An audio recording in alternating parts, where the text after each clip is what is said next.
Genghis Khan and his family. And Oh, what cool. they did. Dude, they killed 10% of the population of Earth while he was alive. Was alive. They killed so many people that they affected the carbon footprint of human beings on Earth. Genghis Khan conquered nations, rebuilt empires, and reshaped half the world. Mongol War. Yeah, I mean, if you could watch, watching the Mongols sack a city and kill 1 million people and stack their bodies on top of each other. Yet his burial was carried out in complete darkness. No records, no markings, and no survivors among the people who built it. For 1,000 years, the mystery held strong, and every search failed. But now the impossible has happened. His tomb has finally been discovered, and what researchers found inside shocked the world. Oh my God. That's exactly, Albert. That's crazy. That's the sweet spot. I never expected. I mean, this is just astonishing. Oh my God. The tomb no one was ever meant to find. For more than 1,000 years, people believed the tomb of Genghis Khan could never be found. Early Mongol traditions described the burial as a national mission of secrecy, carried out with strict coordination. It was not treated as an ordinary grave, where every step was controlled, every witness was removed, and every sign of movement erased. The intention was unmistakable. The Mongols wanted the world to lose every trace of the path that led to their leader's final resting place. Some accounts claim that the land itself was reshaped to bury the evidence. Workers dug new channels and redirected nearby rivers so that flowing water crossed the original route of the burial procession. Once the water reached those paths, it washed away tracks, softened the soil, and erased anything that could point to where the procession had traveled. The goal was simple. Nothing from that journey should survive. Forests were then used to strengthen the disguise. Generations of Mongolian families shared stories about large areas being seeded with new trees. As the years passed, those trees grew into a thick and natural-looking barrier. Anyone who stepped inside saw nothing unusual. The forest appeared untouched, but it had been purposely shaped to hide what lay beneath the surface. The effort to protect the secret extended far beyond the burial zone itself. People who saw the funeral procession pass through the steppe were reportedly killed. The laborers who dug the grave were also silenced once their work ended. These deaths took place along the route, not at the burial site, and created a corridor of silence stretching across the land. Fear kept others from speaking. No one wanted to risk mentioning what they had seen or heard. To eliminate final traces, thousands of horses were ridden across the burial ground. The trampling flattened the earth until no sign of digging remained. Some elders believe the riders repeated this for days to ensure the site blended perfectly with the surrounding landscape. Legends later grew around a large forbidden region where no one was allowed to enter. Trespassers were killed on sight. The fear of this place became stronger than the details of the secret it protected. People stayed away, not because they knew what was hidden there, but because they understood what happened to anyone who crossed the boundary. Oral stories passed down through the centuries added another layer of confusion. The details shifted, changed, and sometimes contradicted each other. Many elders claimed the stories were intentionally distorted so that anyone who tried to follow them would be led in the wrong direction. There are also claims that several decoy tombs were built to mislead anyone who tried to locate the real burial. These false sites created doubt and forced searchers into endless circles. But hidden beneath this engineered silence lies the story of a man whose rise to power explains why his resting place was concealed so fiercely. Rise of the Khan. Temujin's early life was shaped by hardship that most children would never survive. Mongol oral accounts describe how his family was abandoned after his father was poisoned by a rival group.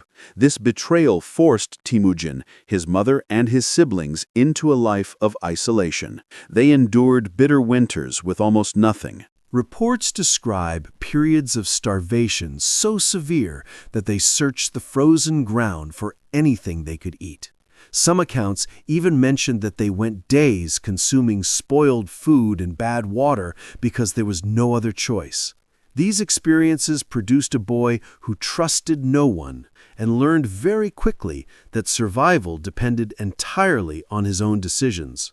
As Temujin grew older, he began to understand the deep divisions among the Mongol clans. These groups fought each other constantly and weakened themselves through endless disputes.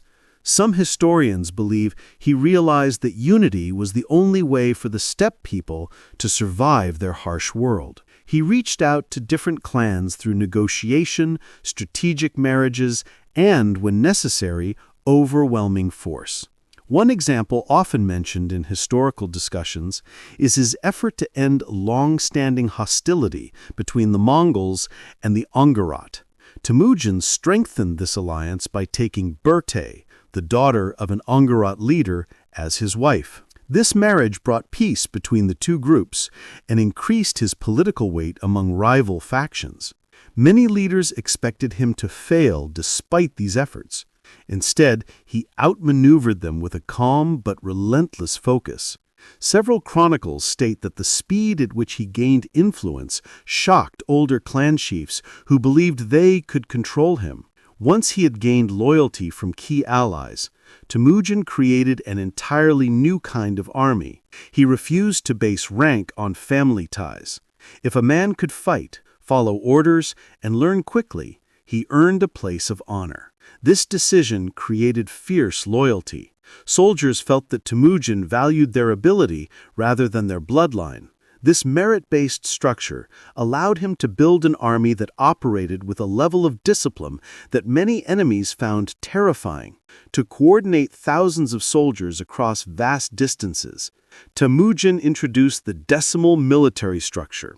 Every soldier knew his place. Every group had a clear chain of command. This order turned the Mongol army into an efficient force that could move faster than any opponent. Reports from survivors of Mongol attacks describe the shock of seeing units appear from unexpected directions with perfect timing.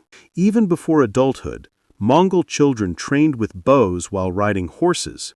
This constant training produced cavalry archers who could strike with precision while moving at full speed.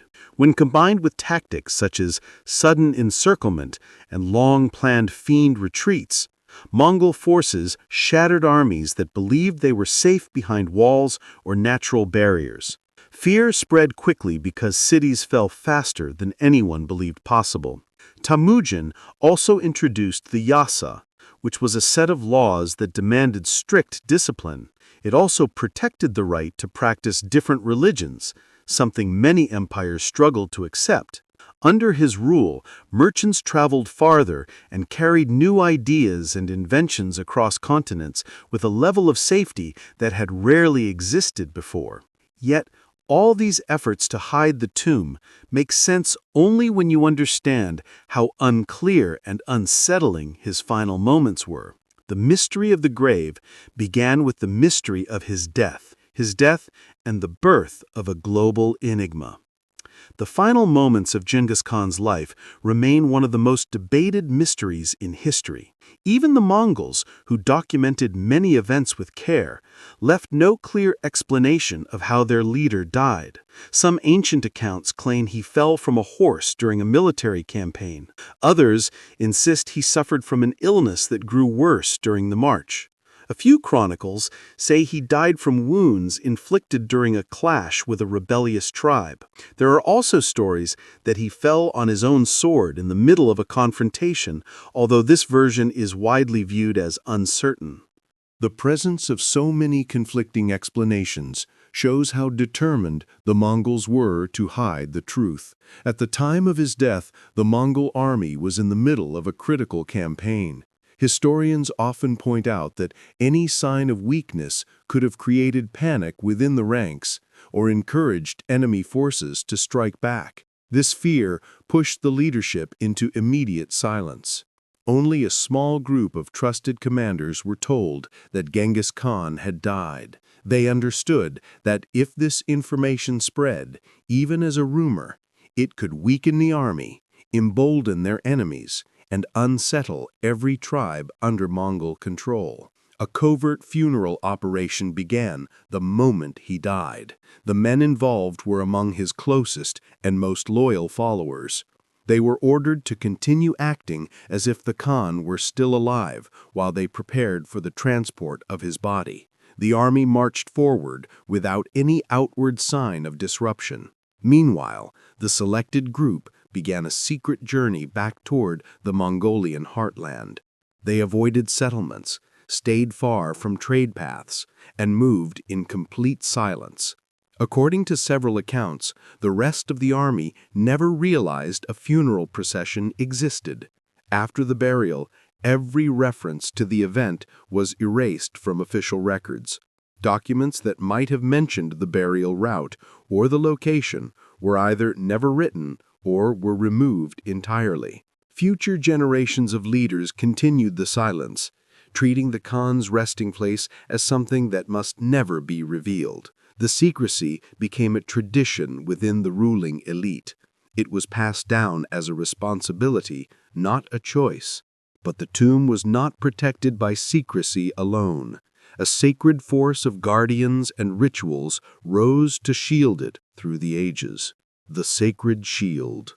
For centuries after the death of Genghis Khan, a large region in northern Mongolia became known as Ikorig. This name meant the Great Taboo, and it was not an exaggeration. According to historical accounts, this zone stretched across roughly 240 kilometers of wilderness. No outsider was permitted to enter.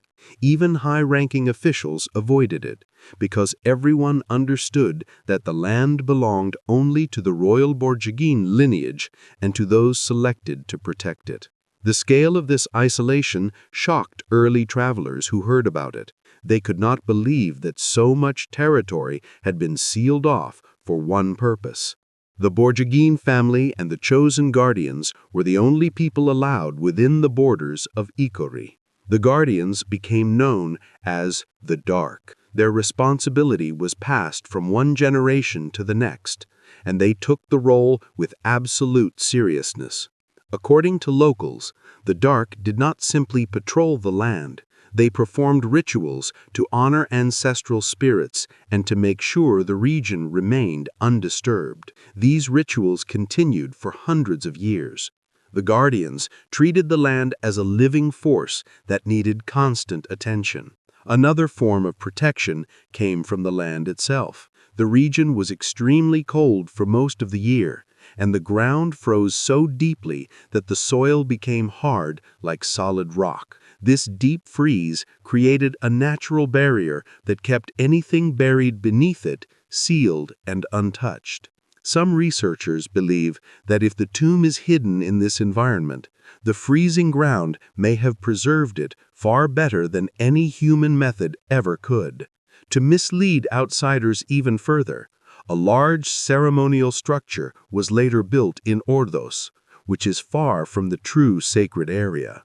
Important public ceremonies were held there, and many visitors assumed it was the real resting place of Genghis Khan.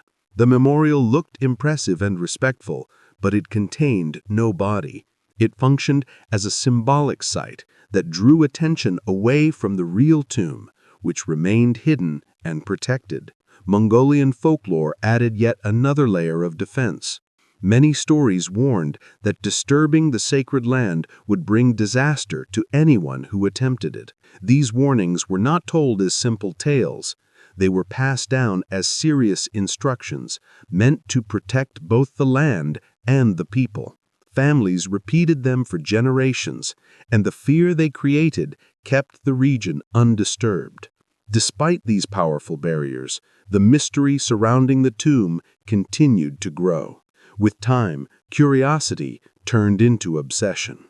The modern world eventually arrived with new tools and new determination, ready to challenge the protections that had held strong for centuries. The modern obsession. The mystery of Genghis Khan's tomb did not fade with time. Instead, it grew stronger, especially once modern technology gave researchers new tools to challenge the silence of the past. One of the most determined figures in this search was National Geographic explorer Albert Lynn. He decided to use a fully non-invasive approach because disturbing sacred land would break Mongolian customs. Lynn studied high-resolution satellite images and looked for unnatural patterns in the terrain. According to his published findings, some areas showed geometric shapes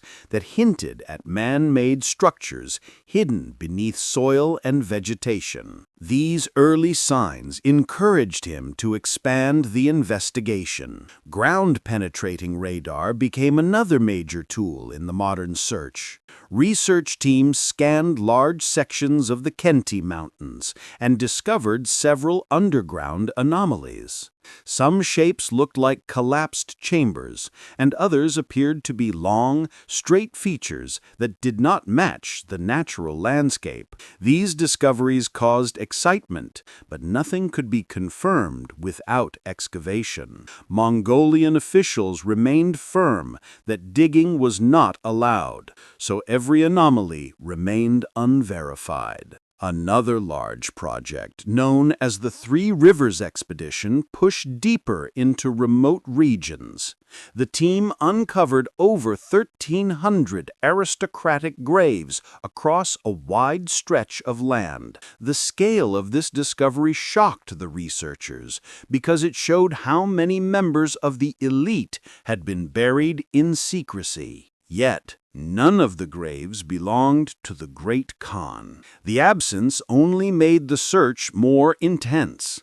Some scholars claimed the number of graves proved that the Mongols had taken extraordinary steps to hide one burial among many. Historians also searched through ancient texts from Persia, China, and Mongolia. They compared battle routes, seasonal migration patterns, and descriptions of sacred landscapes. The goal was to find overlapping clues that might reveal a burial zone. Although these texts contained many details about the empire, the information rarely aligned. Every time a promising clue surfaced, another document contradicted it. One of the most persistent explorers was Maury Kravitz, who spent decades traveling through harsh terrain in an effort to map valleys and plains believed to conceal the tomb. He spoke to nomadic families, reviewed forgotten maps, and crossed areas where few travelers ever ventured. Kravitz claimed he had narrowed the location to a specific region, but he never found proof. Many expeditions reported strange problems. Some teams described mechanical failures that made no sense. Others spoke of sudden illness among members. A few reported interference with navigation equipment. These incidents were never explained and were often dismissed as bad luck, but they added tension to the search. Throughout all of this, Mongolian cultural leaders remained protective of the sacred land. They feared that foreign excavations would anger ancestral spirits and damage national heritage. Their resistance created conflict with international researchers who believed the world had a right to know the truth. Every promising lead ended in uncertainty. Instead of solving the mystery, each expedition deepened global fascination. Scholars competed over theories, and the search became a race filled with frustration and obsession. Just when the world thought they understood where to look, one controversial explorer redirected the entire search with a theory no one expected. Mountain X, the theory that rewrote the map. For years, researchers searched the northeastern mountains of Mongolia because tradition pointed everyone toward Berk and Kaldin. It was believed to be the sacred ground of Genghis Khan's birth, rise, and possibly his burial. That belief seemed unshakable until Alan Nichols stepped into the conversation. Nichols was an explorer who did not accept established theories without testing them. According to several reports, he believed the world had been staring in the wrong direction for generations. He claimed that if the tomb was meant to be hidden forever, then the most obvious location was likely the wrong one. Nichols proposed a new theory that shocked scholars who had spent their careers focused on the traditional site. His research pointed instead toward a remote and unnamed peak near the Yellow River in Inner Mongolia. This area was known for difficult terrain and limited documentation. It was also outside the zone that most historians had considered. According to Nichols, older maps and obscure records hinted at movements of royal groups far beyond the expected regions. His conclusion was simple. If someone wanted to hide the tomb completely, they would take it somewhere unexpected. Exploring this region was far more complicated than earlier searches. Much of the land near the Yellow River was under restricted military control. Entering without authorization could lead to arrest or worse. Political tension in the area made outside exploration extremely dangerous. Nichols and his team were forced to work quietly and with small groups.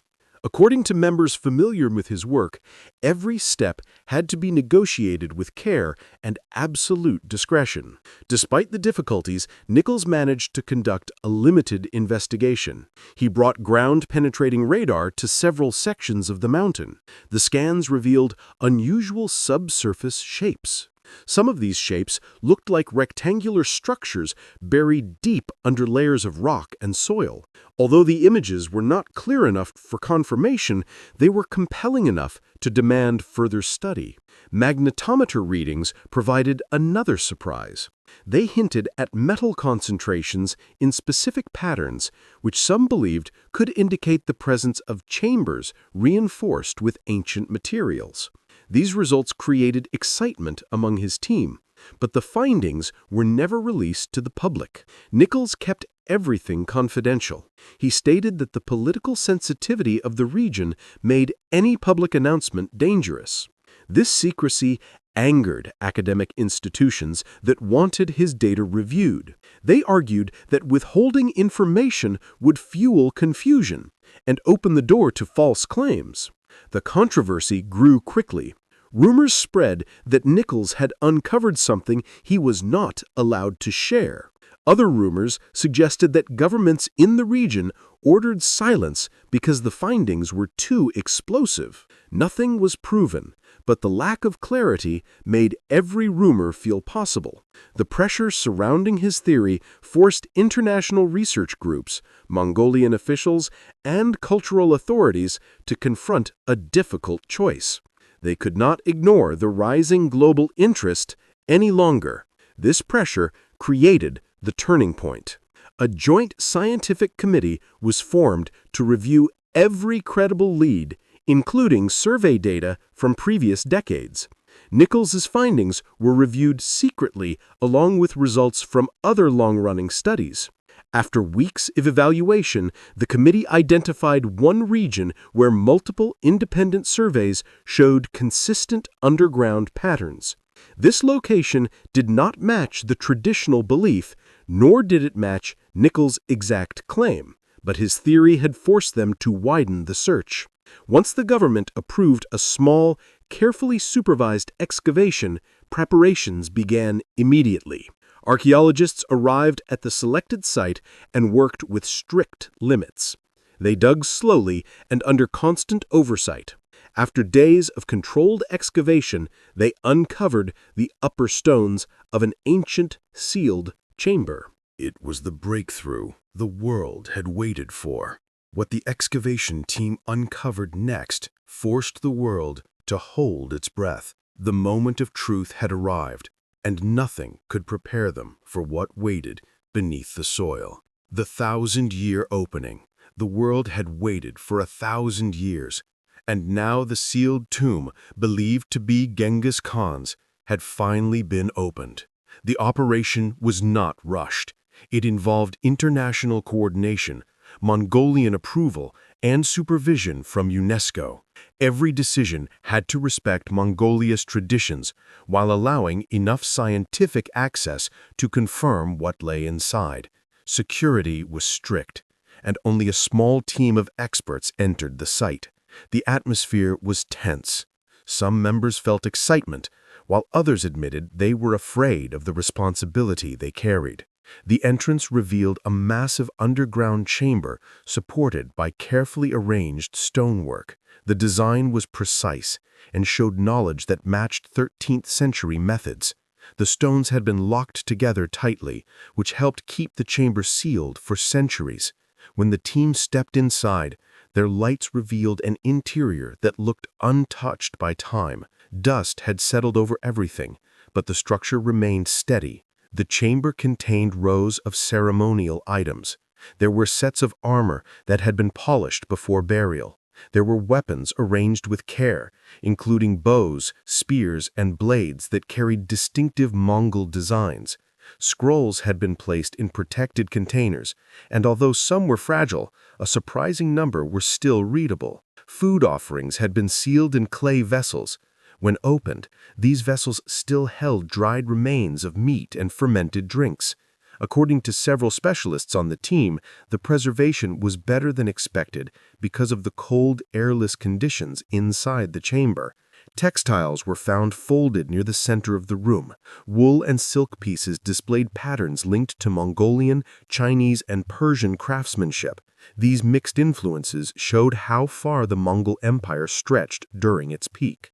Some of the cloths were burial garments, while others appeared to be personal gifts.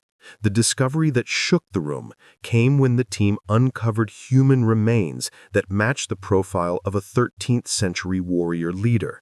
The bones were well preserved. The positioning suggested a deliberate and respectful burial. A necklace was found around the neck. Some reports claimed this necklace resembled an item Temujin's mother was said to have given him in childhood for protection. If the connection is true, then the object would have held deep emotional meaning for him.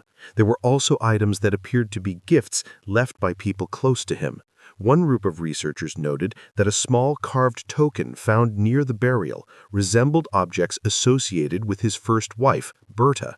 Another object, a thick wooden seal, matched styles linked to his son, Ogedei. These items added a personal element to the discovery and hinted that his family may have played a role in the burial preparations.